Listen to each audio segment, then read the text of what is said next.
and welcome to episode 25 of a Slice of Pie podcast, where we talk about the people in Pawleys Island, Murrells Inlet, and Georgetown. My name is Kat Loftus, and we're so glad you've joined us today. Happy New Year! This week we're going to talk about fitness and nutrition and how to reach those goals after we've been celebrating during the holiday season. So we have two great guests, Richard Morris, who is an exercise physiologist and personal trainer at the Y.M.C.A. in Pawleys Island, formerly known as HealthPoint. And we also have Stephanie Johnson. Stephanie Johnson is a third grade teacher at Waccamaw Elementary School, mother of three. But she also has a great story to tell of her weight loss journey, where she lost over 100 pounds and how she did it slowly and carefully the right way using macronutrients. So we're going to have some great footage. We've got a lot packed into this episode. So we have Richard's interview, then we have him training a gentleman at the Y and some people from the Y. And then we show you some pictures of Stephanie before and after, and then we go into Stephanie's interview. So just a lot packed into this episode. You will really like it if you're looking for ways to get into shape in the new year. And ways to do it carefully, like just a little bit at a time. If you just go work out. I was talking with my son before I filmed this, and I said, gosh, Patrick, I really need to start some goals, exercise goals for the New Year's. He said, how about this? Just go work out every day. Just go to the gym every day. So half the battle is getting there, right? So I think that's a good goal to have. Just get there. Also in this episode, we talk about dry January, not drinking alcohol in January. We also talk about the importance of weightlifting versus cardio, also stretching and balance. Talking about some classes that are offered at the Y, like Zumba, yoga, that the swimming pool's there too. That's something else you can do. We talk about different kind of diets, like plant-based diets, Mediterranean diet. We talk about increasing your water intake, that whatever your body weight is, take half of that number, and that's how many ounces of water you need to be drinking every day. So that would be a lot for me. We also talk about the 80-20 rule. 80-20, I had never really heard about the 80-20 rule, but the 80-20 rule means in your fitness plan, 80% of what you do needs to be your diet, the food that you are taking in. And 20% of your fitness goal needs to be based on your exercise. So wow, it's 80% of your fitness plan is really based on what you are eating and drinking. So that's super, super important. And then obviously you do need to be moving and getting some exercise, stretching, lifting some weights. So you'll be really interested to hear what Mr. Richard Morris has to say. He's also a great guy to get in touch with if you need a personal trainer or need some guidance along the way. And then also Stephanie Johnson is super great about it's just getting all of us inspired. I love what she had to say, and I think I'm going to try some of the stuff that she did with the macro counting and macroeconomics. And another great thing that she stressed, and Mr. Richard stressed, is accountability, having a gym buddy, somebody that will go with you, somebody that will go take that journey with you. So if you can get somebody to take the gym journey with you, gym buddy, find somebody that will do that. We're so happy you are here with us today. I hope you will truly enjoy this episode. So sit back and enjoy episode 25 of a Slice of Pie podcast. Good morning, Kat. Richard, I have to say, this is the earliest I've ever woken up to have a podcast. So thank you so much for encouraging me to wake up early. Well, we could have done it at 4:30, but yeah. Well, whatever it takes, whatever it takes. So welcome to the podcast. I'm glad you're here. Have you ever watched my podcast before, Richard? I have not. That's a shame. Well, I hope you watch this one after we finish with this. Definitely watch this one. So this is Richard Morris, and Richard is an old friend of ours. And Richard has done many things in his life, but one thing that he currently does is you are a fill in the blank for me, Richard. What's your exercise physiologist? Exercise physiologist. And I want to say HealthPoint, but is it still called HealthPoint? It is called the YMCA. YMCA in Pawleys Island, formerly known as HealthPoint. But you can go, when you go work out, if you want a personal trainer, Richard, you can do that for people, correct? Absolutely. Okay. And I know you used to specialize in golfers and golfing. Can you explain what you did for golfers? Yeah, I got a TPI certification, which is Titleist Performance Institute, probably around 8 or 9 years ago. And what I do is I design a workout for golfers based on their evaluation and limitations. So that's a whole screening process and a 2-part series. And the reason I did it was because of, the area we live in. There's so many golfers, and some of the pros have that TPI certification, but they don't have the time to do the fitness side of it. So it's the fitness side of golf. A lot of injury prevention and a lot of speed work and a lot of other things. So Okay. So, so you do that in addition to just a person like me that would walk in and say, I need help getting back in shape, and you could do that too. right, we would do, sort of the same process and evaluation of you and your activities and your goals, and kind of go from there. But I've worked, I've been in the fitness industry probably 20 years. Okay, I'm before trying we to add my years. let's before we get to that, let's go backwards now. So tell everybody where you were born and where you grew up and where you went to school. Okay. I was born in Florence. I grew up in Hemingway, South Carolina. I hadn't left the state. I went to Winsburg Academy High School in King Street. And I started my college degree in Florence at Francis Marion. And I later transferred to University of South Carolina to get the exercise physiology background.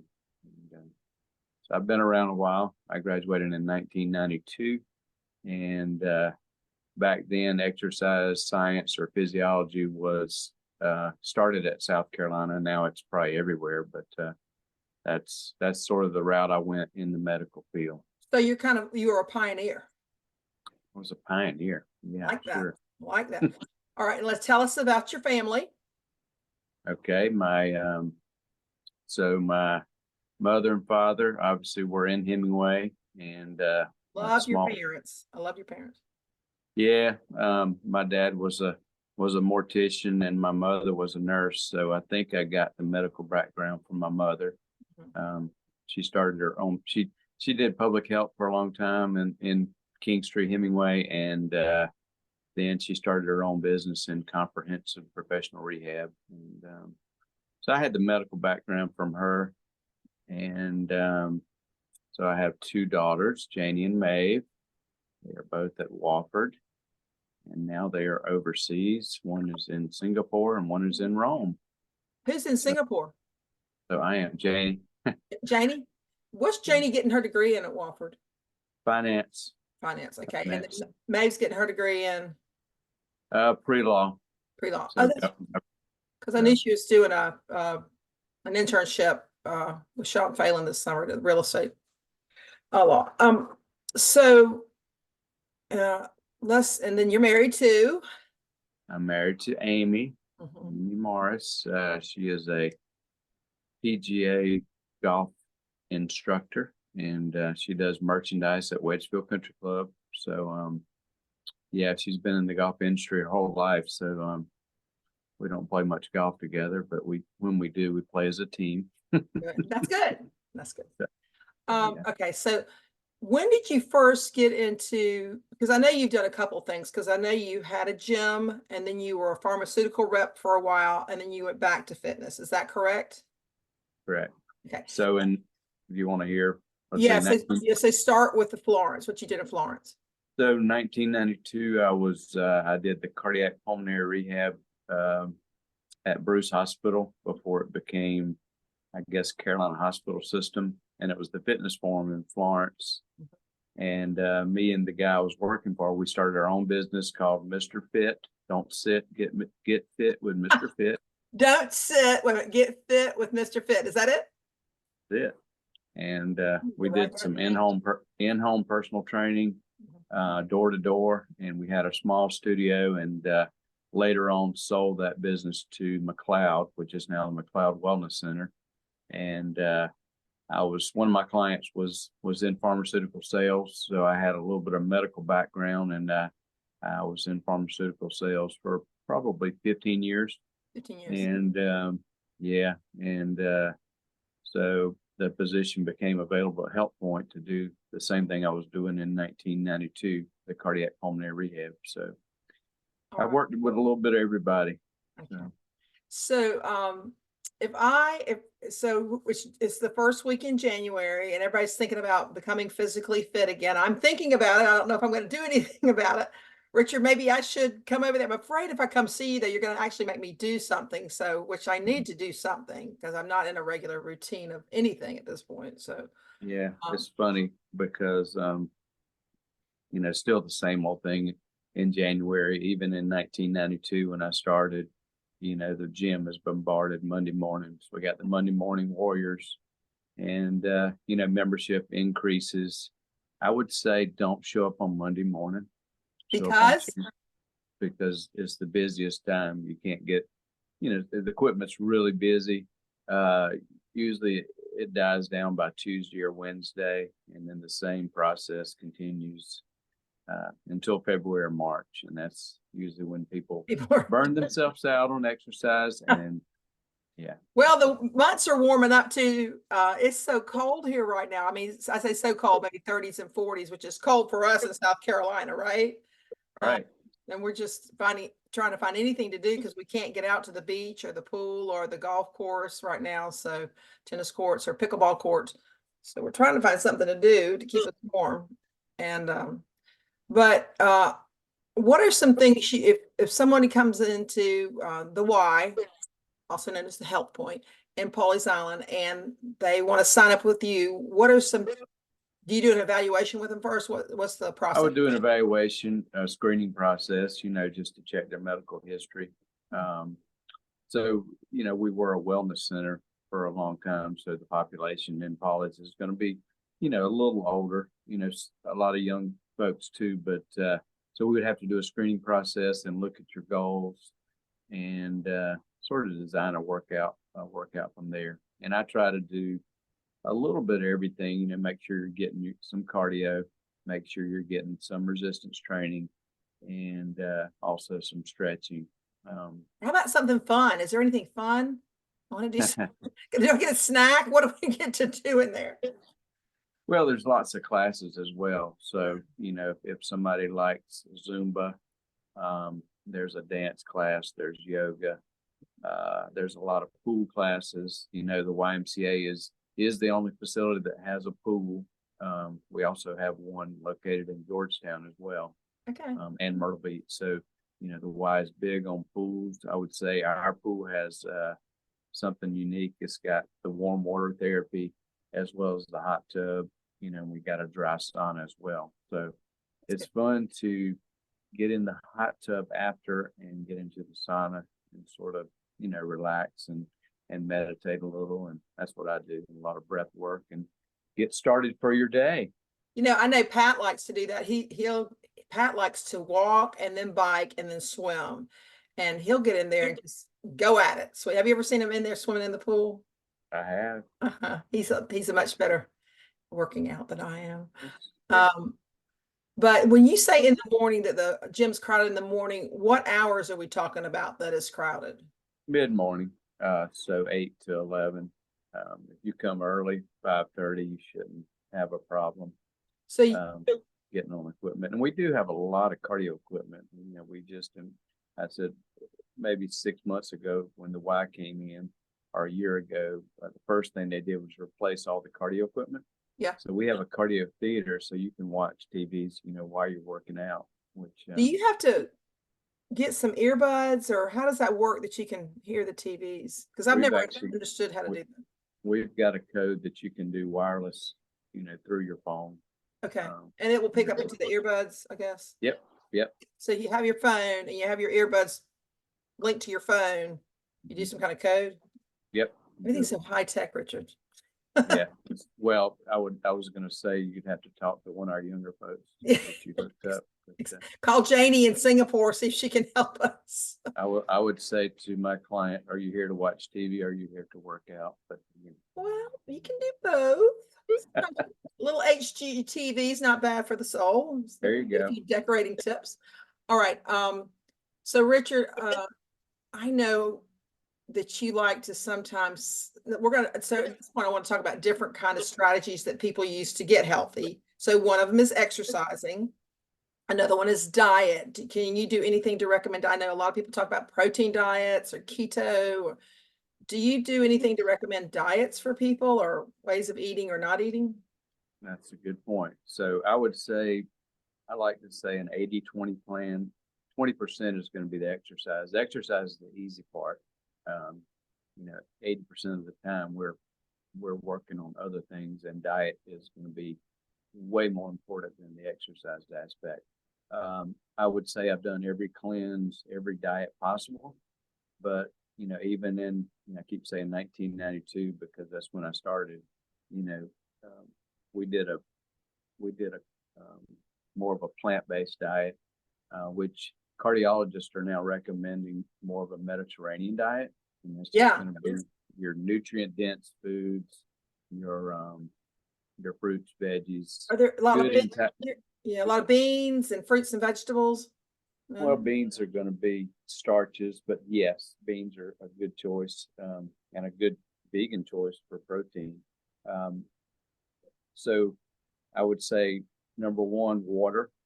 Make sure an easy tip to do would be to drink half your body weight in water. So if I weigh 160, I'm trying to get 80 ounces of water. And if you look behind me, I don't know if you can see it, but I have my 80 to 100 ounces of water to drink right in front of me. So I pre-call plan. So I've got my 80 to 100 ounces of water. So do you have 2 jugs of water sitting there? Is it 2 jugs? I got actually 4. Show me again. Let's see if I can get it in there. Oh, 1, 2, 3, 4. Okay, I see them now. So you carry those around with you all day? No, I got them in front of me on the desk so I can know that that's how much I need to take in today. I know, but you got to get working. Aren't you leaving for work in a little bit? Yeah, I've already drank 1, so I'll take 2 to work, and then I'll have 1 for this afternoon. Ooh, okay. Not hard to fill up a jug of water. I know. But Anna Margaret drinks all that water. I drink a little bit. Okay. Well, something in, if you don't like the water, I have some people drinking the Propel as long as you go sugar free. Yeah. And I do a green juice every morning as well. Do you do that AG1? No, I make my own. So I do, I got I guess a cheesecloth or a nut milk bag where I do celery, apple, and kale, or some combination to get, gut health is very important to me. Are you blending that in the blender? Blend it in the blender, and I should have done a video demo this morning. But, you should. Well, we can pause here and you can walk over to the kitchen if you want to show that. Have you already done that? What is that it? That's it. It looks real liquidy, like not real. It's not thick. So when you put it through the nut milk bag, so that's just something I do. It's not something required. I always recommend it to people to get as part of a cleanse. So it's some kind of like an almond milk, you said, and then what? No. Celery, celery, kale, and apple. And water. Celery, kale, and apple. Okay. Yeah, it's just to help get the gut going, and then I'll follow that with some fruit and grains, and I've got that in my. I was wondering what was in the other jar. What you got in there, Richard? I've got some grape nut cereal with oat milk, sugar free, banana, raisins, and maple syrup, all natural, organic. Do you need to add milk to that, or? I added oat milk, sugar free oat milk. It's already, it looks dry. It looks kind of dry. Is it like an oatmeal? It's in the bottom. The bottom. So it just softens up the grape nuts. The grape nuts they're just a real whole grain. I can't eat them without adding something to them. So what time of day do you eat that? That'll probably be my 9 o'clock snack after I take in my juice and water. So I like the intermittent fasting as well. I was going to ask you about intermittent fasting. How do you feel about that? I don't do the 20 hours, but I like to do at least 12, try to eat your dinner a little early, around 6 or so. And 6 a.m. would be 12 hours. So, I try to go 12 to 15 hours. So about 9 o'clock would be 15 hours for me. It just allows your body to reset, especially if you've eaten something maybe not so good the night before. Let's work on starting that new day with filling it up with nutrient dense food. So when's your first meal, at 7 a.m. or? My first meal, but that will be probably 9 o'clock. 9 o'clock. But I'm still going to do the juice and water. So I'm hydrating right now. Okay, so when you do intermittent fasting, does that juice count toward a meal? I mean, does that break the fast? I would say the meal would be your first meal. The juice, except for the only thing in the juice is the apple. That's going to be the calories, 100 calories. So I don't really count that as part of the, that doesn't break. I don't think it breaks the fast. Richard, I got to pause here for just a second because my dogs are barking. So give me just a second to pause, okay? Okay. Okay, we're back. Sorry about that. That's okay. The dogs are always barking at something. It could be a deer. It could be somebody walking by. I never know what they're barking at. Now, so we talked about exercise. We talked about getting all your fluids in, maybe eating healthy or doing the intermittent fasting. So you can do a 9 to 6, or you can, I have a friend who doesn't eat until lunchtime. So lunchtime till 8 o'clock is her window, but I guess everybody has to pick their own window, correct? For the intermittent? Yeah. And 12 to 18 is usually, 18 is pretty tough. For me, it's just going to be hard for me to work with clients without having something. So 12 minimal, max around. Well, what are you talking about? 12 hours? 12 hours, yeah. Okay. So, if you eat dinner at 6, you could have something at 6 the next morning. Okay. And then try to add an hour or two, and maybe get to that 14, 16-hour window. Okay. All right. So exercise, fluid, get all your fluids in, eat healthy, or do some kind of intermittent fasting. And then, I hate to mention this, but I know that you do it occasionally, is that those ice baths. What is that all about? That just hurts me to watch that. Well, so I'll say this: 51 to 59 degrees is optimal as far as inflammation removal. There's a lot of benefits. Number one, endorphins. So it's going to increase your endorphins, your energy level for a period of time. I'm big on decreasing inflammation. So if you get on more of a plant-based diet and you start doing some sauna work, so I do the sauna first, 30 minutes. At the Y? No, I got one here, but I do some sauna work at the Y as well. But I've got an in-home one that I get in my garage, and I'll, stretch out, and that opens up the pores. And then I get in a warm shower, and then the ice bath. I did one this morning, and it was, right now it's a good time because you don't have to add any ice. Water's coming out cold. Good. So, if you want to look up more information on the ice bath, there's tons of benefits. Skin helps, repair your skin, endorphins, inflammation removal mainly. So if you're opening your pores with heat and then you go in with ice, that's going to take some inflammation out. How long? Well, like 3 minutes. And if you want to start with cold showers, that's a good recommendation, because I've been doing these ice baths for probably 4 years. And I wouldn't go straight in, and do a polar plunge right away, but I would start with trying to get 1 minute in cold water in your shower, and it gets pretty cold right now. So, yeah. So if you want to start with, and do you do that every day with the cold bath? I do. Ooh, and I've got a nice tub that I can, I've got a little ducky that I got on Amazon that gives me my temperature. Did you say a ducky? Yeah, it's a little duck. It's a thermometer? Yeah. Okay. $7 on Amazon. Okay, cool. But it's not real complicated. But I do have a ice maker at home where I put a freezer full of. When summer comes around, it's harder to get the water cold. But some people do really extreme cold, and that's more of a mental therapy thing. So they are using ice baths for soldiers now that had some traumatic events. Like for And PTSD? it helps with mental therapy. Uh-huh. I will say that I've done some, if you want to look up Wim Hof, WIMHOFF, he is the Iceman. And he went through some things and started doing ice baths and extreme cold things. And he's helped a lot of people, get through some traumatic things. So when you're in the water and you're working on meditation and breathing, a lot of breath work, there's nothing you think about except for warming up. Really? I mean, I think if I went into the ice bath, that would be traumatic experience for me.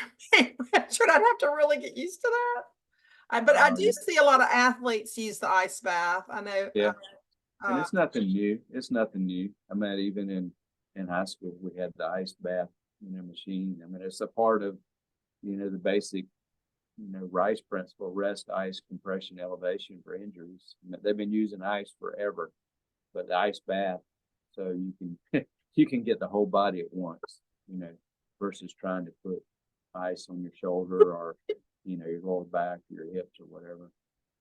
Okay, so we've talked about exercise, we've talked about fluids, diet, and ice bath. Man, I don't know if I could do the ice bath. That's tough. Maybe I could try a cold shower.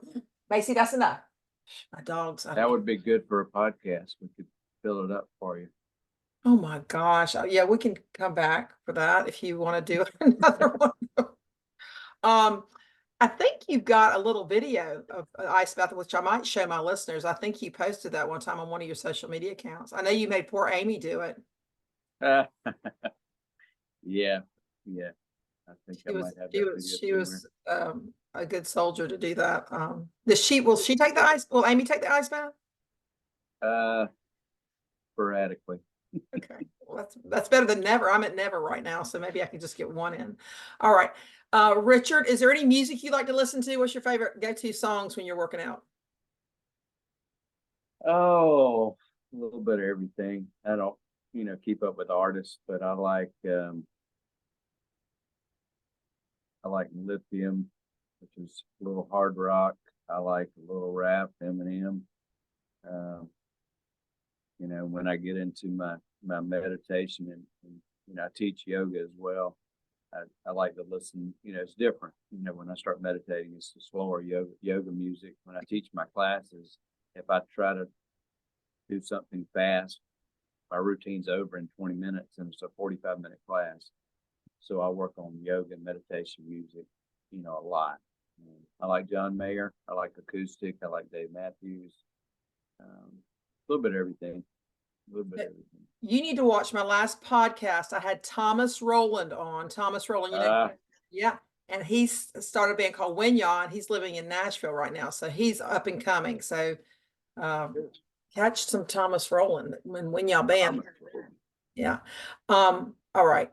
And let's talk about college football for just a second.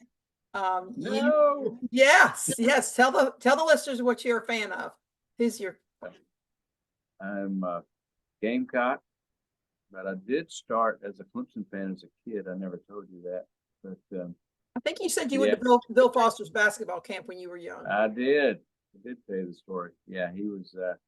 His parents were a neighbor of mine. He would come see me every year, shooting in the backyard. So, what made you go over to the other side? My major, exercise physiology. So, just college football is a little bummer right now with the NIL deals, but it is what it is. Yeah, and the transfer portal, not a big fan. Transfer portal and the opt-outs, and I was thinking about. I was thinking about how we could get college football back on track, because the NFL seems kind of like they're on track. They're not moving and grooving, shaking and baking. So I'm thinking, well, maybe the college players should get an agent and maybe they should go into negotiations like NFL does, and then the players will stay on the team and not move around so much. There's got to be some kind of normalcy brought back to the game so players aren't moving from here to there. One transfer would be good. Yeah. Allow one transfer, and you've got to play in the bowl game, no opt-outs. Yeah, I wish this is how I feel about Richard. If you sign up to play for a team, a college football team, and they say, we're going to give you the scholarship, we're giving you these clothes, we're going to feed you, give you an education, maybe help you with your NIL, but in turn, you got to agree to play all the games that we play in a season, including the bowl game. Yeah, or give them their last check later on in the season. Yeah, so I'm thinking there's got to be some kind of negotiating power that the colleges and the universities get with these players, because it just seems like they are a victim right now. Well, I really appreciate you joining the podcast. Is there anything else you'd like to tell our listeners about health and wellness before we check out? Well, we didn't talk much about resistance training. Well, let's talk about that. Okay, resistance training. Well, just, a basic, I deal with a lot of people with injuries. I would say when I'm doing resistance training, I didn't talk about posture. Like we're forward all the time, at our desk and texting, our shoulders are forward. So I talked a lot about, overworking or working your upper back versus all the press forwards, because we're forward already.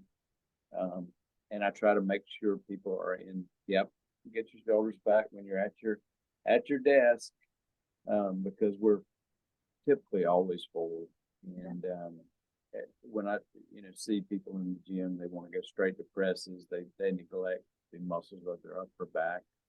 And with the golf conditioning, our driving engine is our hips and our core.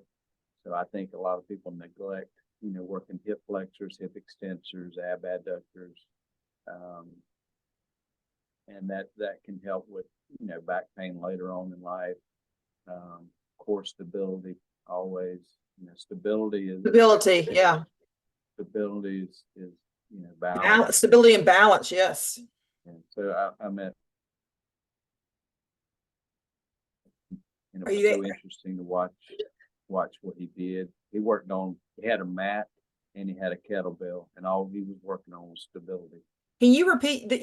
Your video paused for just a second. Repeat. So you were watching. Who were you watching? Oh, it was a pro baseball player. I don't know the name, but we see athletes come in, whether it's vacation or whatever, and it's so you would think they would go work on heavy weight training, but it's during the season or whatever. But they're doing more stability exercises, exercises on one leg, working on balance all the time, because these are athletes. They have to be, when you think about a baseball player, he's reaching all the time on one foot or whatever. So they're working on more stability exercises than they would be the weight. You would think they would go in and do heavy weight training. That's not what they're doing, which was really interesting to see. Yeah, I mean, the older I get, I do worry about stability and fall. Absolutely. So, and then as far as posture, I'm tall, and my mother always preached to me, hold those shoulders up, hold my shoulders up. Because there was some girl growing up in her town, small town of Tatum, South Carolina, named Maddie Irene Miller. She said, don't slump. You're going to look like Maddie Irene Miller. I have no idea who that poor girl was. So when you start doing the resistance training, your shoulders and upper back become more stable. So they stay back versus not doing anything. Even if you just, stood at your desk or sat at your desk and held your shoulders back, for a couple sets. You know what else I notice if I'm driving, especially a long trip, I'm trying to get my shoulders back to my car seat, because you feel like you're over this, like the steering wheel. So just trying to sit and open up when you're driving too I think it's good. Anything else that we didn't talk about? Well, stretching at the end is good. I would say, when I talked about shoulders back, our hip flexors, if you're in a seated position and our knees are up, our hip flexors are tight. So we want to try to open up our hips. So in yoga, we talk about opening up the chest and opening up the hips, because sometimes the back pain could be caused from tight hips on the other side. So it's a game of opposites. The body is a game of opposites. Oh, something I didn't ask you about, would you touch on this a little bit? A lot of people in the month of January, I've heard this on social media, are having a dry month where they're not drinking alcohol. Now, I believe you stopped drinking alcohol. Is that correct? That's correct. How long ago did you do that? 6 years. 6 W- years. Was there Um, a reason that you stopped drinking alcohol? Yeah, we don't agree. Um, but I would say that, yeah, a lot of people do a dry January. That's good. They talked about a long time ago that wine has some benefit, health benefit. Uh, there's really no health benefits with alcohol. It's just wasted calories. They say wine is good. If you want some wine, just eat some grapes. If you want to just eat grapes instead. Well, so if somebody's having trouble with alcohol, do we have resources here in our town that they could talk to somebody about? Sure, there's recovery programs, all over. Do we? So when somebody comes to HealthPoint, if they come to you for some health training, weight training, yoga, you could maybe share that information with them? Yeah, sure. Cool. Okay, cool. Well, you look good. You look healthy. You look better than I am. So you must be doing something right. So let's just say, okay, so I've had a great holiday season. I've been drinking alcohol and eating all the cake and having a big time. And I just said, okay, it's time for me to get healthy. What are some of the first steps I should do, Richard? Well, the water is number one. Drinking the water. Yeah, so we got to, in my opinion, we got to get out all these toxins. And so, sweating it out, whether it's in a sauna, doing cardio, doing resistance training, and fill your body with nutrient dense foods like we had talked about before. Okay. Because, with that, our body's going to function better. Do you think it's good to have an accountability partner, somebody that you kind of keeps you on track? Sure. And, we do have, if it's a cardiac patient, we do have a group exercise program. We've got Parkinson's classes as well. And, for somebody like you to have a gym partner, absolutely. Gym partner, yeah. Have a buddy. Yeah. It's always good to have a buddy. Yeah, okay. And if you hire a trainer like me, you'll have to be there. So if not, I'll be texting you. I don't know. That would be a big step for me to hire a trainer. Maybe I'll think about it. I need to. Okay, you're getting ready to go to work right now, aren't you? I am. Okay. Well, thank you so much for joining us, and I hope a lot of people will go see you at the Y in Pawleys Island. It's right between Moe's Barbecue and kind of across the street from where you go into Litchfield Beach, right? Yep, across from Subway. Yep. Across and yeah, and you could certainly give my information out as well. If you'd like to give my cell phone out, I don't mind talking to anybody. So. Okay. Can I share your email address? Can I share your email? Sure. I'll put that in the caption of the podcast so people can get in touch with you. Okay. Our cell phone text would be great. Okay, perfect. Well, thank you so much. Okay. I You're hope you have a great day. I hope to see you at the Y real soon too. All right. Have a great day. Bye. All right. Okay, so now we're here at HealthPoint. So Richard is with one of his clients. So talk to me about who you're with. Okay. This is John. I'm John. Hey, John.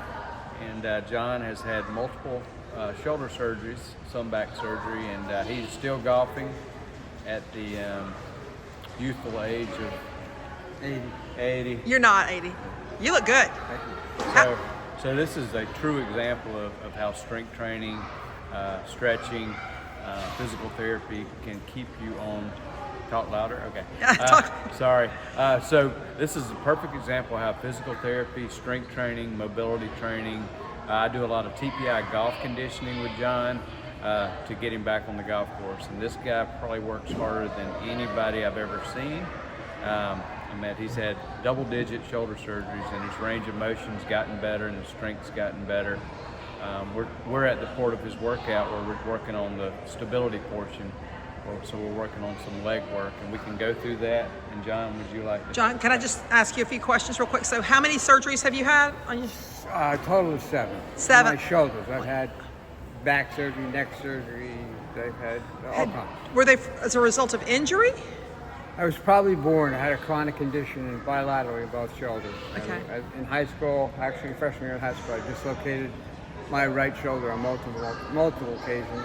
Did you play a sport? Yeah, I played all sports. All sports, good. Basketball, baseball, football. Okay. And then same thing happened to my left shoulder. So at the age of, I think 15 and 16 respectively, I had 2 major shoulder operations. Wow. So young.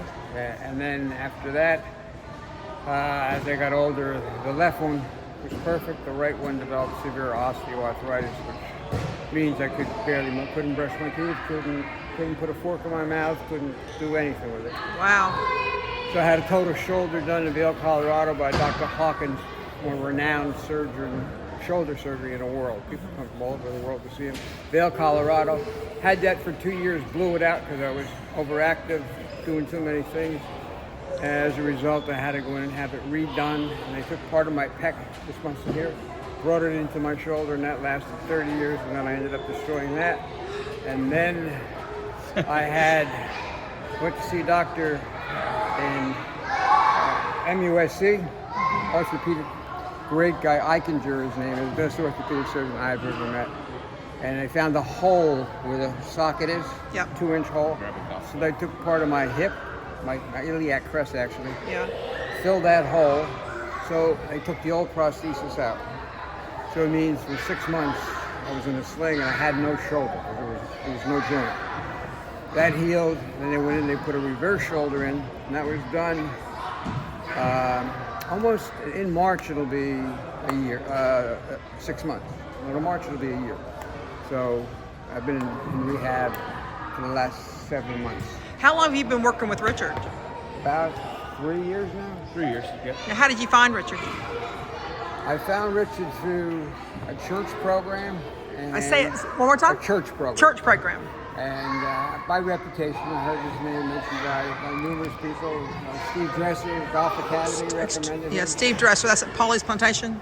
That's at Steve Dresser's golf Oh, school behind True Blue. Behind True Blue. Yeah, yeah. That's one of the great training courses down there. Training course.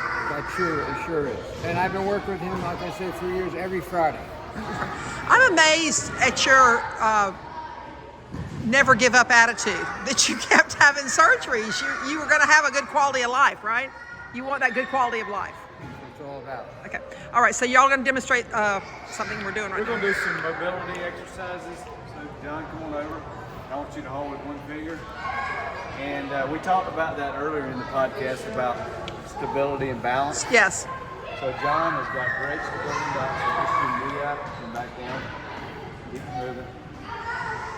So we're working on a little bit of hip flexion. Wow. That's really good balance. So he's also had some back surgeries and had some hip issues.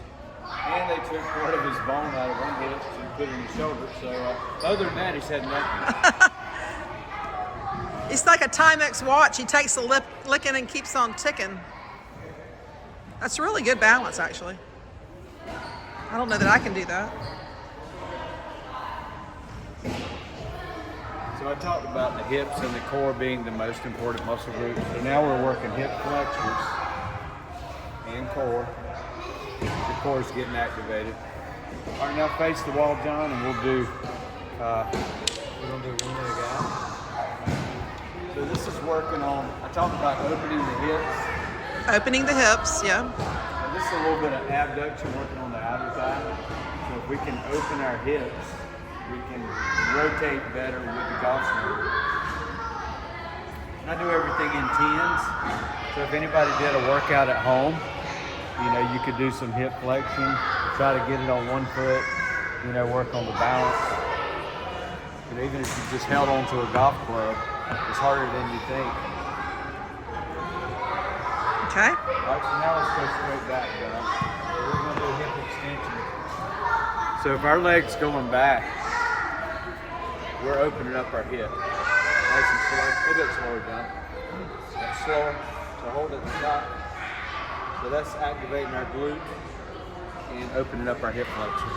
When our hip opens in the golf swing, that's it. Okay. So how often do you and John work out? What, every Friday? We do twice a week. We do once a week. on Fridays, but John, John's in here probably 4 days a week. Yeah. 3 days a week. Okay. But he works out with you 1 day a week. 1 day a week. But then you give him recommendations about what he needs to be doing? Yeah. And he's, John is the type he's going to work very hard in everything he does. He still does some PT things, with his shoulder to keep the mobility. When we talk about mobility, we talk about range of motion. All right? So I'm going to get you to swing the golf club, John. It's a nice way.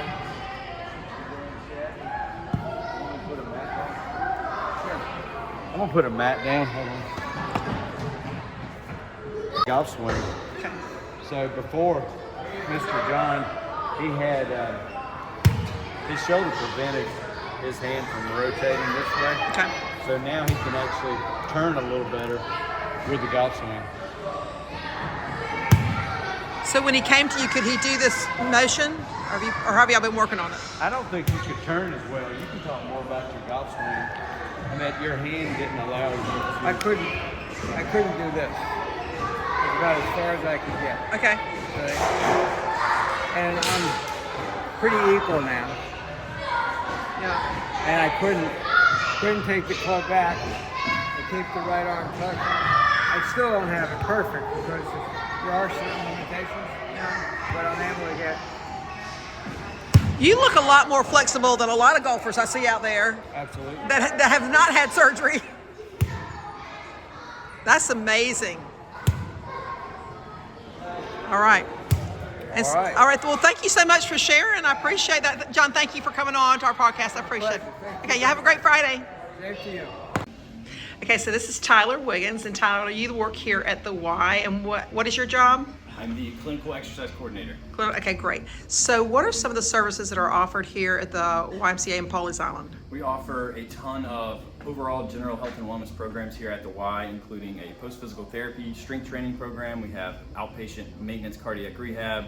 We offer stroke, Parkinson's classes, and just a whole array of chronic illnesses to help you manage those symptoms.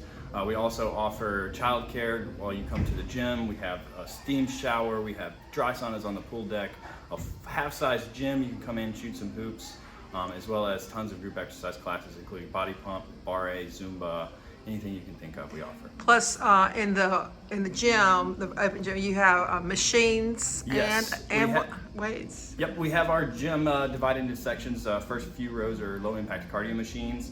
Towards the middle is all machines, plate-loaded machines, so easy to get started, get those foundational strength gains going.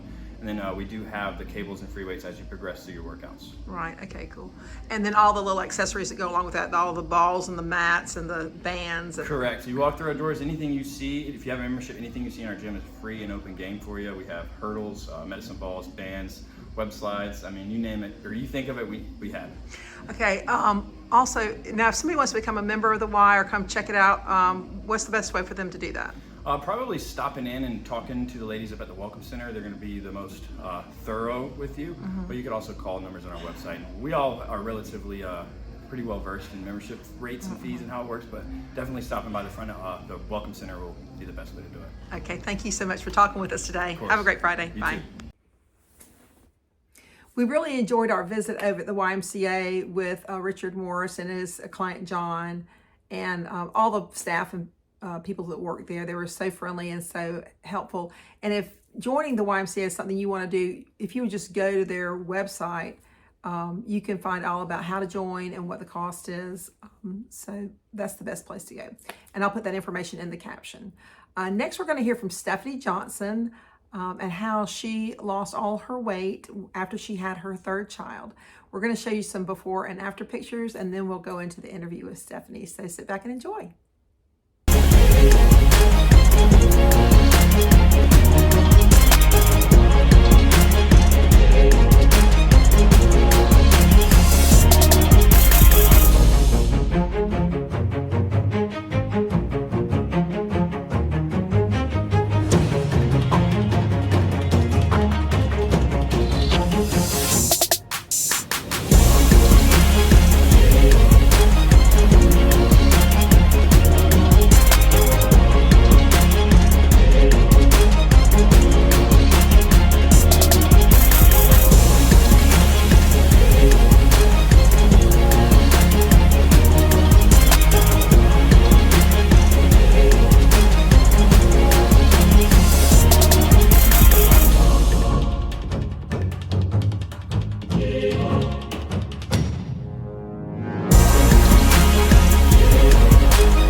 Hi. How you doing? I'm good. I'm very excited to be here today. Thank you so much for joining us on the Slice of Pie podcast. So, Stephanie, this week we're talking about being healthy since it's January and everybody's thinking about maybe going on a diet or going back to the gym or drinking all your water. So, you have a personal story to tell about that. Yes, and I've been dying to tell it, so I'm very excited. So, but we're going to get to that. But first of all, before we get on to that good part of that story, I know Stephanie because you and I used to teach together at Waccamaw Elementary. Yes. And you're still teaching 3rd grade there. Right. She's an excellent teacher. I just love the methods that she uses. Just a great classroom. And also, when I was teaching with Stephanie, Stephanie let me help her with real estate. So she and Andrew, Husband. her husband Yep. Andrew, yes, sold their house in Pawleys, and then they bought a lot next to Sarah Rodenbach. Sarah and Shout Tanya. out, we love Sarah. Yeah. And so, thank you so much for Yes. letting me be your realtor for that. Y'all were so much fun to work with. Yes. Um, still are. Still, one day we'll sell, I'm sure, again. So. But are you loving your house? And Loving haggling? it. Yes, we love haggling. We're very happy. Yeah, great. And listen, you bought at the best time. Yeah, right before COVID, so it was like perfect I timing. I just think all the time, what if they had waited? You got Never would have happened. Oh Yeah. my gosh, It was perfect. It really was perfect. So anyway, but you have, tell us about your family. Yeah, so I'm going to start from the beginning. So I actually grew up in Pittsburgh area, Pennsylvania. So go Steelers, still big Steeler fans. My husband and I grew up there, and then I've always wanted to live here. My aunt was a teacher here, and I came to vacation here, and like the smell of Georgetown was like home to me. I just loved being here. So I didn't want to wait until I was... That's funny. The smell of Georgetown. Yeah, That's really funny. I know people think I'm nuts, but I was like, this is just home, and I had to be here. So I was like, I'm not waiting until I'm 62 to retire. I'm coming now. So my husband and I moved here, the typical, we got married, we've had 3 beautiful children, and then of course through all those children, just the ups and downs of being a woman and gaining weight and losing weight and all of that, but we live here in Pawleys, and we absolutely love it. We'll never go back, although we miss our family and friends, but we're here to stay, so we love it. And I don't know how you do this, but when you have a little bit extra time, you're over working at the joggling board. Yes, so I'm also the social media marketer at the joggling board, and I love that too. I've been with Miss Amy Bunn for 10 years, and she's just incredible. So I'm there for a while as well. And for any listeners that don't know what the joggling board is, you want to tell them what the joggling board is? Yes, it's a women's boutique where we sell Lily Pulitzer clothes, but we also have a children's boutique as well. So we sell children's clothing as well, and toys and accessories. So come see us, follow us on the joggling board, but we have a lot of fun. Yeah, you really have brought up the social media presence, Thank you, yes. and which is always fun to look at. I always love to see when some of those teenagers are growing up, and they get to be part of the stories, which are really great. Anyway, so, and I believe one of the first times I met you, I was in the joggling board, and I spoke to you. I was checking out, and you said, "Yeah, I work down in Georgetown." I said, "You do?" Gosh. You said, "You do?" I said, "Yeah." She said, "Yeah, but I want to move up here, and I want to work at Waccamaw." And I said, "You do?" Yes, I spoke it all into existence. I remember my interview at Waccamaw Elementary. I told Miss Cameron, the principal there, that I was like, I will sweep the floors here. I will do whatever you need to do. I will serve food. I just want to be here. And so now that I'm here, it's like full circle. Everything has just fallen into place perfectly. Well, you are a hardworking lady, and you usually do make your dreams come true. So I've always been amazed at everything you do, and you are a very hard worker. So let's tell our listeners the names of your children and their ages. Yes, so I have Cash, he is almost 8. I have Kingsley, who just turned 6, and then I have Finn, who will be 3 in about a week. Wow, they're really growing up. Yes, grown up, busy. So yeah, it's been great though. So now we're going to talk about your health journey. Yes. So when you started, so you were pretty thin now. I mean, can I just, I'm going to get back up here. If you're just going to stand up and show our listeners. Okay, so stand up, okay? Yes. So I you turn around. So you just give you a full fit and trim. Fit and trim. Yeah, okay. So it's so funny because I've been wanting to tell the story because I feel like I've unlocked this like crazy secret to help people. And I'm like, I feel like everybody needs to know about this. But when I started, I've always been pretty into health and fitness. I mean, I've always been overweight in elementary school, middle school, always overweight. And then in high school, I was like, but beautiful. You have always been so beautiful. and it was funny because I was active. I was a cheerleader. I did all these sports, but I felt like it was always my genetics. I was just big boned or whatnot. Where did you carry your weight mostly, you think? Really I was very proportional. I feel like in the weight gain, it was always just pretty much, I was just always like a bigger girl, always like a size 10, 12, 14. Not that that's good. And how tall are you? 5'6". So just always, heavier, especially. That's what I wear. I wear 10, 12, but I'm 5'10". Right, So, and this was in high school. I was a teenager. Yeah. So, it just was always a struggle for sure. And Did so it make you feel self-conscious at all? It did, because my girlfriends, my very best friends, were all like 112 pounds, and I was probably 190. So it always made me definitely. You were 190? Probably in high school, I would say I'd range from like 170 to 190. Okay. And just kind of up and down. And then in high school, I found Weight Watchers and curves and tried to do all these like kind of more fad things, and it would work for a little bit, and then of course, it would go back up. And then eventually, right before my first child, I was kind of like a solid 175, and I was like, this is just me. I'm 5'6". I'm a bigger boned, genetically type of girl, and this is it. So fast forward, I had all 3 kids, and then with the children, I never like worked out or ate well. I just thought, I'm pregnant. I'm gonna go all out for 9 months. Right. And I don't regret that now, but in hindsight, I probably could have done a little more. So then with my 3rd child, I was like, all right, this is our last child. I really need to get this under control. So I did what everyone thinks they should do. You do a lot of cardio and you eat as many, least amount of calories a day as possible, because that's how you lose weight, what I thought. So that was working for a little bit. For a little bit, it was working. I was Pelotoning and eating 1,000 calories a day. Miserable. I remember asking you, I said, what are you doing? You said, well, I'm doing a lot of clean eating. I know you said clean eating. Clean eating. Yeah. So, which I thought clean eating was, no bread, no carbs, just grilled chicken, fruits, vegetables, and just really cutting everything and anything out. Yeah. And I was miserable, to be honest with you. And was that your strategy for a year, you think maybe? Probably about a year, and I was Pelotoning like crazy. My husband had got me a Peloton for Christmas, so I was so excited about that. And I was doing that, literally every day. So for the first year, how much weight did you lose that first year? In the first year, I probably lost about 40 to 50 pounds. Yeah, I could tell, because I remember at dismissal, walking near you, I'm thinking, oh gosh, Stephanie's really losing weight. I could tell you were losing weight. That's a lot. 40 to 50 pounds is a significant amount of weight. Right, thank you. And I knew I didn't want to, I don't want to say cheat the system, but I didn't want to do any quick fixes. So I knew it was going to take a long time. Wait a minute, I want to ask you real quick. So when you got pregnant, I am assuming you went over 200 pounds. Yes. So the day I weighed myself 2 days after my son. Number 3, the 3rd child. 3rd child, okay. Yes, because I really wanted a really good starting weight that I could be at. And I weighed myself, I believe it was 242, and it was 2 days after I had him. So my mom's, or someone was like, that's cheating because you had a baby. But I'm like, I just wanted a really good firm weight. That was your starting, 242. 242, okay. And so after the 3rd child, I did that for a year, lost about 40 or 50 pounds, feeling pretty good. I was back down to where I was prior to all my kids. And I have to talk about my best friend, because she literally saved my life. Her name's Kristen Nelson. She's incredible. She's an OT here in the Tidelands Health System. And her and I had been friends for a while, and she was kind of watching what I was doing. And she said one day, I'm a little concerned. And I was like, why? And she's like, you just don't seem happy. You're scared to eat bread, scared to eat these fun things that you should be eating. And so this is where she introduced me to macro counting and lifting. Okay. I immediately said no.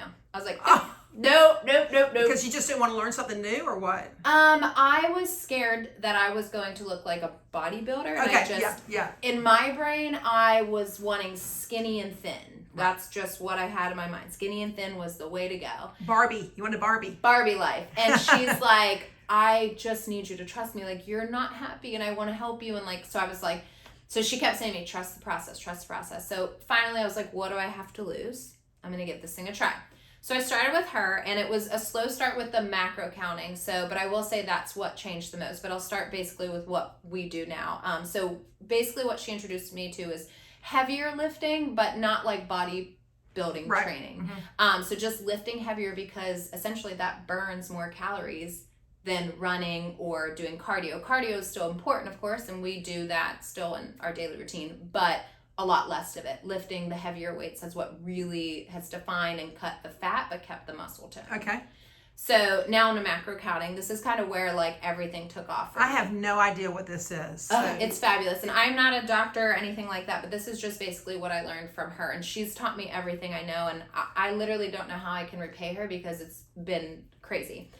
So basically I wasn't eating enough to lose the weight, which is insane. So when I tell people that, they're like, I don't believe you. I'm like, no, you have to eat more. Have to fuel your body. Fuel your body. That's right. So basically macros are macronutrients, and you have 3 basic ones that you should watch. And it's a scientific algorithm based on your weight, your height, age, all of that.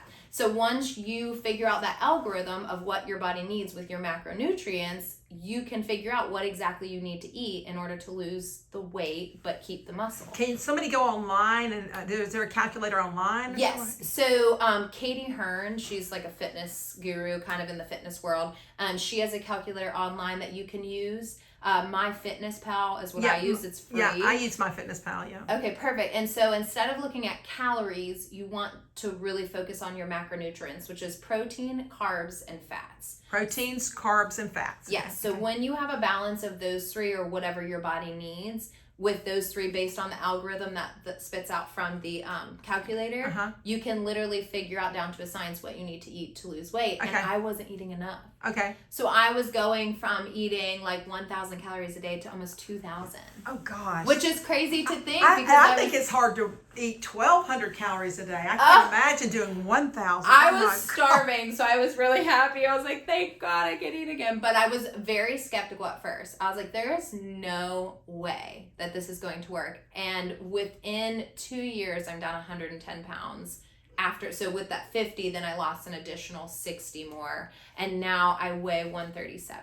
Oh my gosh. So I went from 242 to 137. So you lost 110 pounds. Yes, right around 110 pounds. God. And then not only did you do that, but you're firm and fit. Yes, that's the craziest part is I was always so worried about extra skin after losing all that weight. And I have minimal extra skin because of the heavier lifting.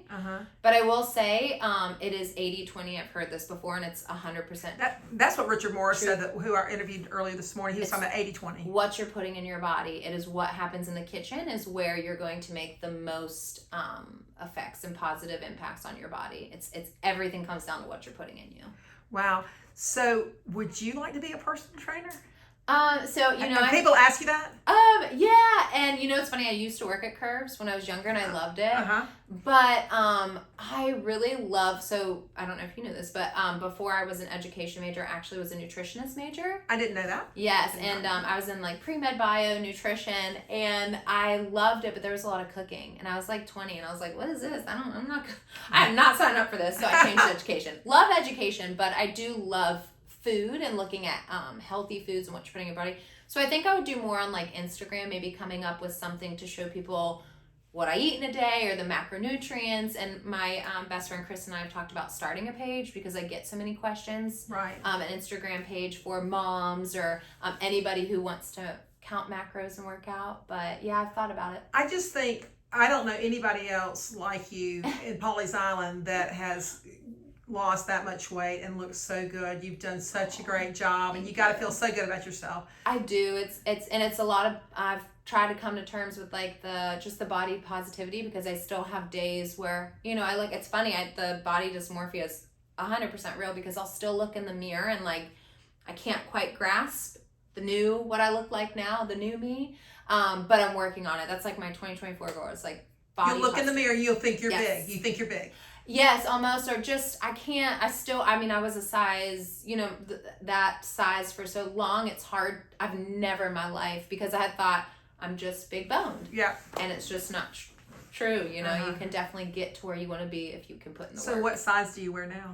So now I'm a 2'4". Oh my gosh. Yeah, and I was a 14-16 before. I can't imagine that. Yes, I came out of the womb bigger than that.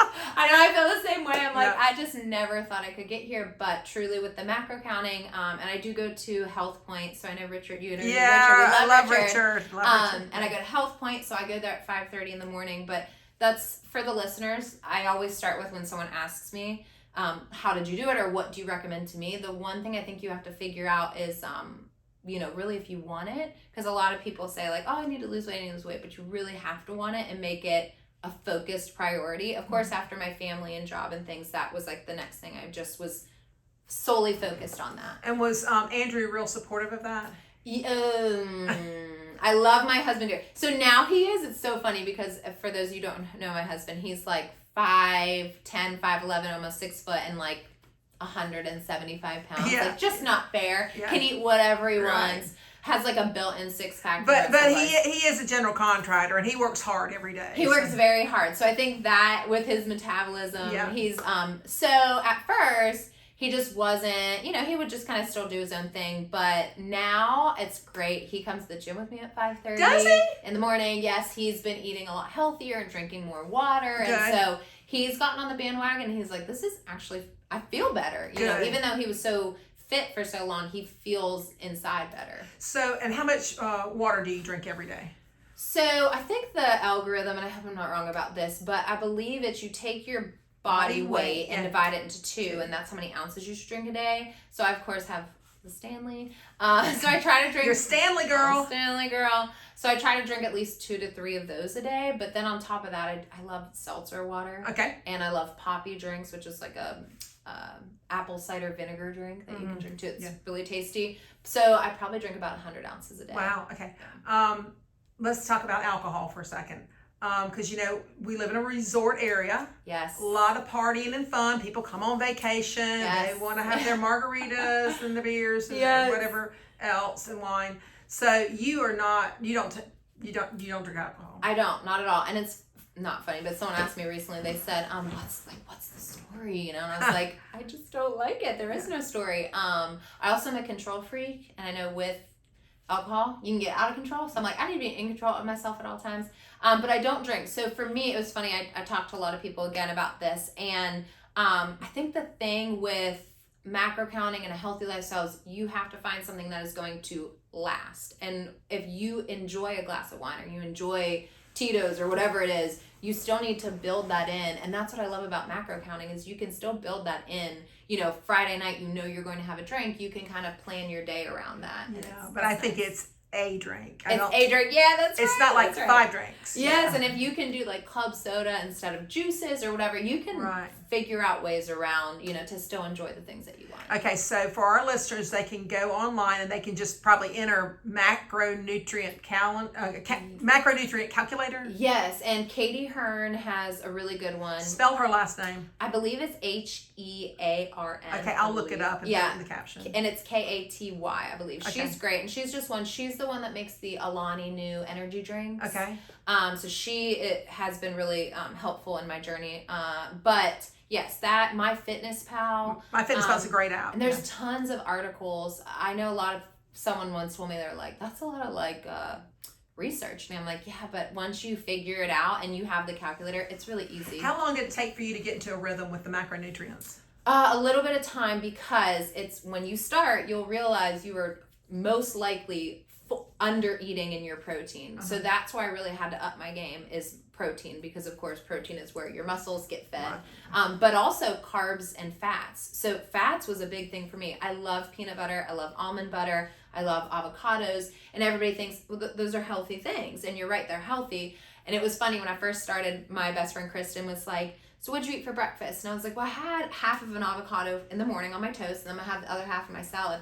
Just like, that was almost my entire fat content for the day in one avocado. And you just start to realize the food is great, even the good stuff in moderation, because that also can, lead to. I love avocados. I could easily eat a half of avocado toast. Yes. I love it so much. Yeah, so it was good to learn that even the healthiest foods are good, but like nuts are another thing, like I can't even buy, I would just eat handfuls thinking this is healthy, I'm eating healthy, but it was adding up for sure.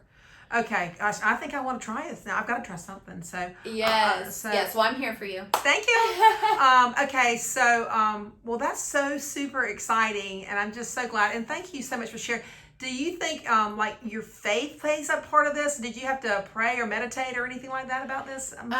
Yeah, there were definitely quiet time. Or? Yes, yeah, there's definitely time where I used to get up. So my best friend Kristen was like, I'm going at 5:30 in the morning, and I'm like, no, I'm not going at 5:30 in the morning. But now that I'm in a routine, I do try to have some quiet. That is my quiet time, my me time. Yeah. I was a mom of 3. I don't get much time with that in the day, and as a teacher, I don't get that time either.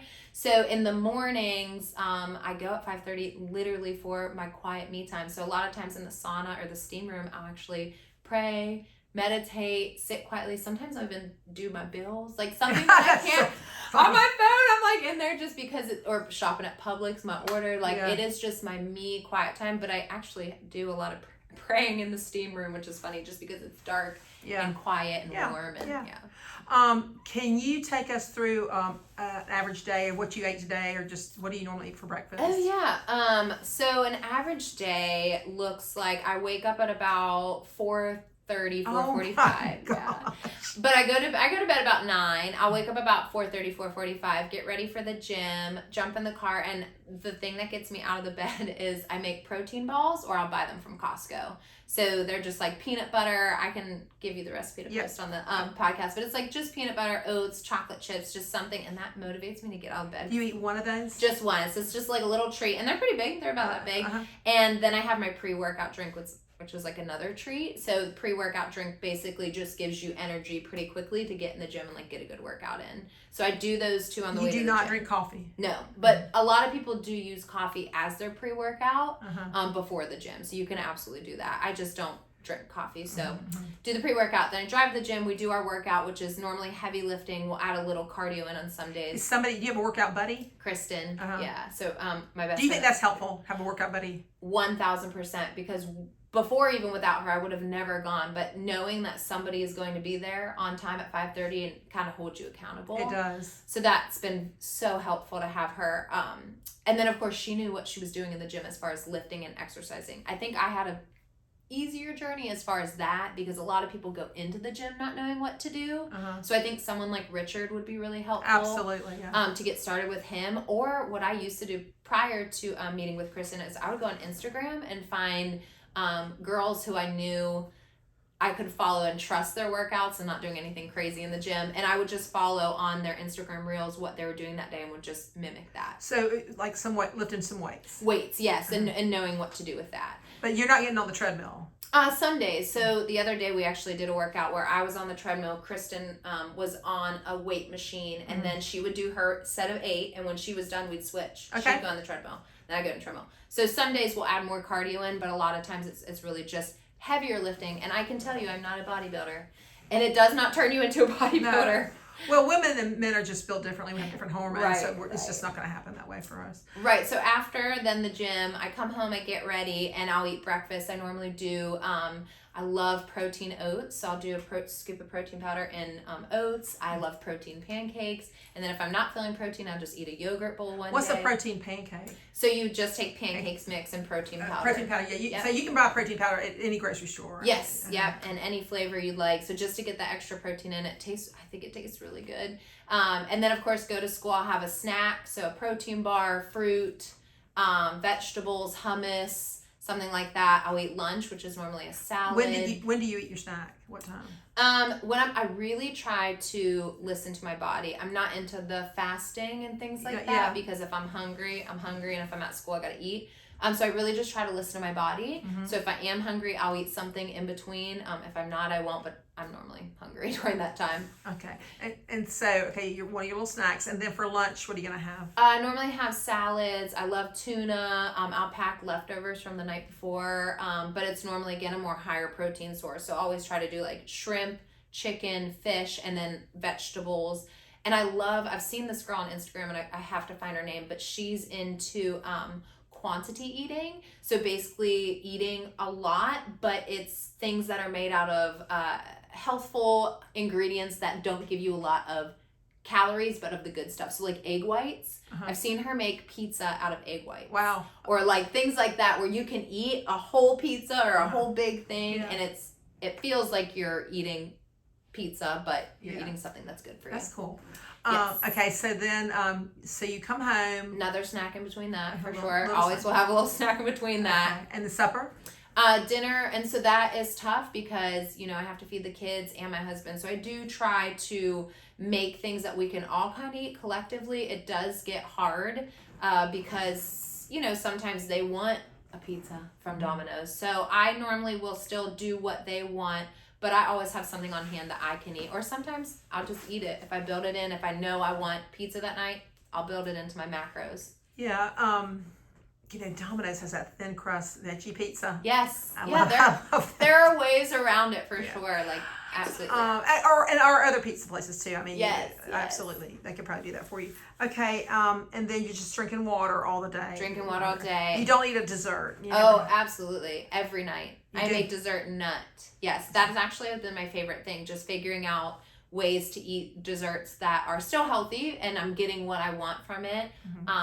But can still every single night I have dessert. My friends will laugh because I bet they all know I eat a bowl of popcorn every night, every single night. I've kind of switched it up, but every single night I have a bowl of popcorn. Like just microwave popcorn? No, it's the Chick-a-Boom purple Yeah, bag popcorn, like yeah, sweet yeah, salty. yeah. And my friends crack up because if we go to dinner at Frank's or Chive Blossom, I just am a creature of habit. I love my popcorn, so they know. They're like, don't even ask her for dessert. Because I go home and have my popcorn every night. So dessert, absolutely, every night. Okay, that's cool. Anna Margaret likes the Chick-a-Boom. Yes, What's it called? it's so Chick-a-Boom good. popcorn? Chick-a-Boom popcorn, I think, yeah.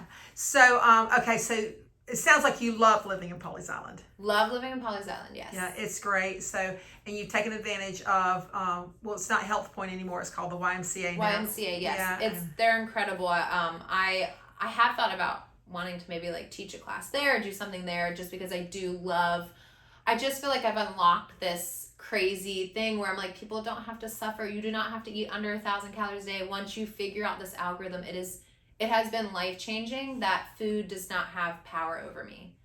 It's okay. That's so good. Congratulations on your feels journey. so good. Yes, So, thank Stephanie, let me ask you this. So, from the time you had your third child, when you Yes. weighed in at 242, 242. 242, roughly. till you got to your goal weight, how long did that take? It took roughly 2.5 years. 2.5 years, okay. And it was funny because my goal before was 160.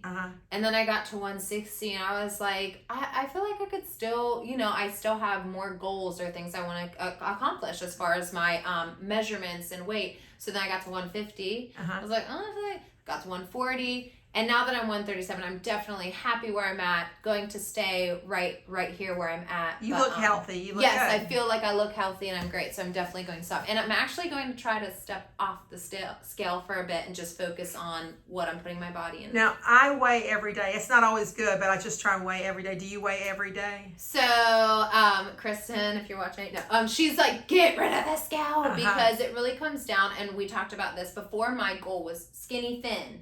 And now I just want to be strong and healthy. Yeah. So, you know, muscle doesn't weigh more than fat, but it just weighs differently. Again, I wish Kristen was here because she could explain all this to you because she's really how I learned about all this. But and how do you know Kristen? So I was in a birthing class with her, and I had sat down next to her. This was with my second child, Kingsley, and she was also expecting a baby. She was, yes. So we sat beside each other, and then we just became friends. But it was funny; it was a slow start. Just kind of hung out. And then when we both had our last child and she was back in the gym as well, she was like, I just am worried about you. And the fact that nobody else saw it. My husband didn't notice it. Nobody else saw it. And she was like, you're scared to eat bread. Like, that's not okay. Like, we gotta figure this out. So I literally feel like I owe my life to her because she's changed. What a good friend she is. She's the best. Shout out Kristen. Shout out Kristen. Way to go. Way to go. We all need a good friend like that. Well, thank you so much for sharing your story. And much continued success. And Thank you. I hope that you can get me on the path. 5:30. I'm gonna pick you up tomorrow. Macronutrients. Is that what I gotta do? Yeah, let's do macronutrients first, and then I'll work on the 5:30. You know, I had to get up so stinking early today to film Richard for the first part of this podcast, and I'm thinking, you know, it's not so bad. I got some laundry going, and I got everything. I got my bed made up, and maybe I should be. I had to get up that early for school anyway. Right. So I'm thinking maybe I need to go back to that. Yeah. So what time do you leave your house to get to the gym? So we live in Hagley area, so I leave about 5:15, 5:10 to get there by 5:30. They open at 5:30. And so how many people are there at 5:30? We have our same crew, and it's so funny because they're all my friends, and they're all like these 70-year-old men and women, and but it's funny when new people come in, we're like, who is this? Hey, like, because we're like a little family. But it's not too crowded.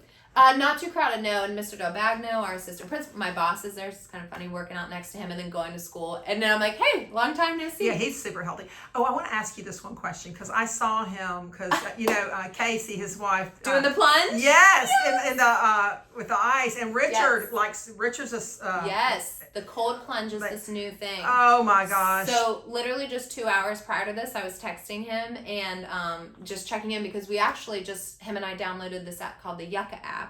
Kristen actually is the one who found it, and it basically is an app where you can scan food items and it will tell you on a scale of 0 to 100 how poor or not good these things are that we're putting in our bodies based on processed things that are in it. So him and I were texting. Do you scan the barcode? What do you scan? Yes, you scan the barcode, and it's free, which is really cool. Spell it.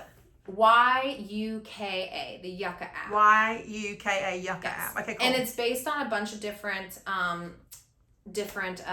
categories, but basically you scan foods and it just tells you based 0 to 100 how good this thing is that you're putting in your body. It also does lotions and shampoos.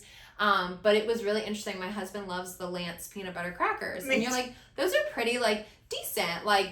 They're pretty healthy. I mean, a healthy little snack over a donut or piece of cake. It scored a 0 out of 100. Oh gosh, 0. That was always my after-school snack. It was so awful. The Lance peanut butter crackers and a Coke Zero is something I need to probably change that up. And I would hate for you to walk around. We're here at the real estate office, and we have a bunch of snacks. So we got the Lance cracker. Yeah. We got the Little Debbie Nutty Buddy. We got the little oatmeal cream pies. Yes. We've got the bagged chips back there. We have the baked loaves too. Yes. Well, there you go. But I will say, because a lot of people probably think I'm just so strict, but if you enjoy those things, if you can build it in once a week or twice, when you want, it's just all about moderation. Yeah. But yes, the cold plunge. So he and I were texting. He just said he just did it, but he said it's been great, and he's seen, there's so many good impacts. I am not there yet. Maybe one day. Richard was saying it was good for anti-inflammatory and also helps your endorphins. Yeah. But I think he said 4 minutes. Yeah. Do you have to build up to that? I think you probably have to build up to it. But I am a cold-natured girl, so I'm good. I'll stick to the sauna and the steam room for my other health benefits. I just don't know. He said a good way to start is to do a cold shower. Maybe probably. I would rather maybe serve that. Yeah. Do the. I'm just thinking. Yeah. I just think there's no way I can. Yeah, I pick and choose my health avenues, but yes, kudos to anyone who can do that. But he did say it was fabulous and wonderful, Rob Del Bagno. So Yeah. Perfect. So anyway, well, great. Thank you so much for joining us today, and I hope next year. So y'all go back to school next week. Yes, back to school next week. I'm excited to get back with my students and be with them. And it's funny, they motivate me too, because I tell them all the time, I'm like, you can't be lazy in here. I was at the gym at 5:30, and they're like, we know, Miss They remind me. They bring me down. Children need to hear that good example. I love that. Well, good luck with this semester, and I hope it goes well for 3rd grade. And thank you. They're so lucky to have you. Oh, thank you. But don't you feel like the whole teaching staff at Waccamaw Elementary? What a great staff! Best school ever. I can definitely go on record and say that. And it's the family. I don't think I could ever leave. I learned so much school. from teachers at that school. Yes. And I'm thinking, I was just humbled. I'm thinking, this is the best teaching staff I have ever been around. Yes, and our administration, everybody there is just so incredible. So yeah, very happy there. Yeah. And happy in Pawleys. And if anyone has any questions, they can definitely reach out. Thank you, Stephanie. Yay. Okay, it's great talking with you. We'll see you soon. Thank you. Bye. Bye. Well, are you inspired? Do you want to get up and start stretching and lifting weights and moving and shaking, drinking some water? I think I do. I think I'm at least going to try and drink some more water every day. A lot of people are doing the dry January where you don't drink any alcohol. Is that something you might want to try?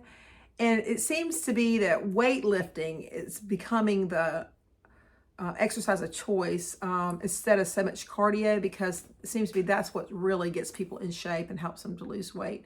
You do need a little bit of cardio, but the weightlifting also helps a lot. And more protein in your diet. So let's increase your protein. And my personal goal for this year is to just increase my friendships and to get more involved in other people's lives. Not other people's lives, but to just but have more deep personal relationships with people. You know, when you're teaching school for so many years, all you do is go teach school all day long and come home and be with your family and then teach school again every day. So you don't really have a chance to form deep relationships and deep friendships with people. So now that I'm not teaching anymore, I have a little bit of flexibility with my real estate schedule. I really want to meet more people and get more involved in different activities, and just develop more relationships and friendships. So that's my main goal for 2024. I would like to get on a regular exercise routine. So I hope that happens too. We'll see. Anyway, please rate, review, subscribe to our podcast if you would, and tell your friends and neighbors about it. If you're listening on a podcast site, if you will just follow our show. And if you're watching this on YouTube, if you will subscribe and then put a comment underneath, because that really helps us a lot when you add the comments underneath, just anything, or give us at least a thumbs up. We really appreciate you following along with us, and we will come to you again next week with some more interesting people from Pawleys Island. So until we see you again, have a great week and God bless you. Bye.